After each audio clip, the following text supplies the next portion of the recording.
Mesdames, Messieurs, bienvenue sur le point de l'économie de ce mardi 6 octobre 2020 sur Reflet d'Afrique Télévision. Commençons cette actualité économique avec le Fonds monétaire international qui a approuvé lundi dernier le versement d'une nouvelle aide d'urgence pour 28 pays parmi les plus pauvres du monde pour leur permettre d'alléger leurs dettes et de mieux faire face à l'impact de la pandémie de Covid-19. Cette annonce fait suite à une mesure identique décrétée mi-avril pour 25 pays qui doit aider ces pays à couvrir les remboursements de leurs dettes envers le FMI pendant les 6 prochains mois.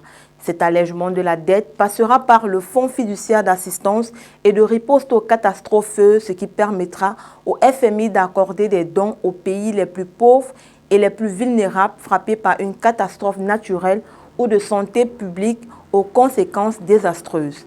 L'objectif du FMI est de doter le fonds fiduciaire de 1,4 milliard de dollars pour qu'il puisse répondre à des besoins dans le futur. Parmi ces pays qui bénéficieront de cette aide d'urgence, on y retrouve le Bénin, le Burkina Faso, le Burundi, la Centrafrique, le Tchad, la RC Congo, la RD Congo, l'Éthiopie, la Gambie, la Guinée-Bissau, la Guinée équatoriale, le Libéria, Madagascar, le Mozambique, le Niger, le Rwanda, Sao Tomé et Principe, la Sierra Leone, la Tanzanie et le Togo. Côte d'Ivoire, lancement des travaux pour la construction du second terminal à conteneurs du port d'Abidjan. 262 milliards de francs CFA, c'est la somme requise pour effectuer ces travaux. C'est Bolloré, Port, APM Terminal et le gouvernement ivoirien qui ont procédé le 5 octobre dernier au lancement de ces travaux. D'une superficie de 37 hectares, ce nouveau terminal à conteneurs sera capable de traiter plus de 1,5 million de conteneurs EVP par an et d'accueillir des navires de 16 mètres de tirant d'eau le long de ces 1100 mètres de quai. Il va générer 450 emplois directs et de milliers d'emplois indirects et contribuera au développement des compétences afin de former la jeunesse ivoirienne aux métiers portuaires et à la manipulation des équipements de dernière génération.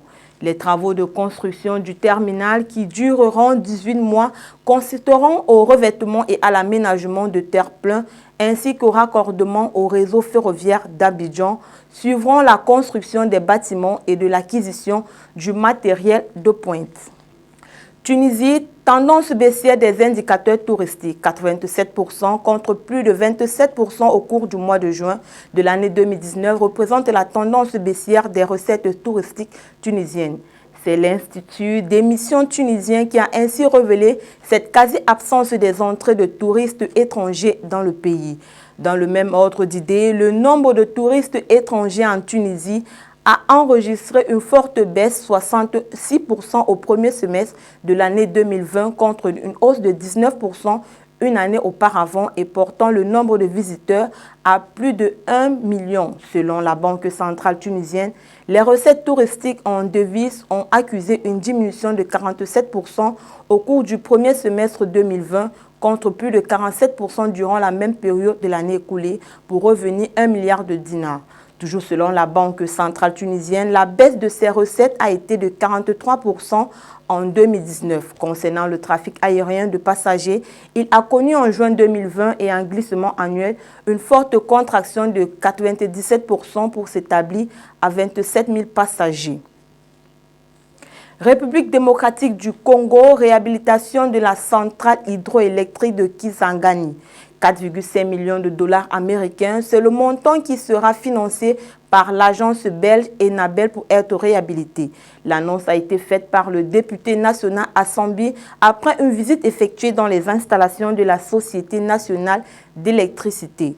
Cette infrastructure va connaître un coup de neuf après avoir enregistré le 12 février dernier une panne du groupe numéro 3 de la centrale hydroélectrique. La production électrique qui a été réduite de 10 à 2,5 MW alors que le besoin de la ville est estimé à 40 MW. Mesdames, Messieurs, c'est tout pour le point de l'économie de ce jour. Retrouvons-nous demain pour une nouvelle sortie.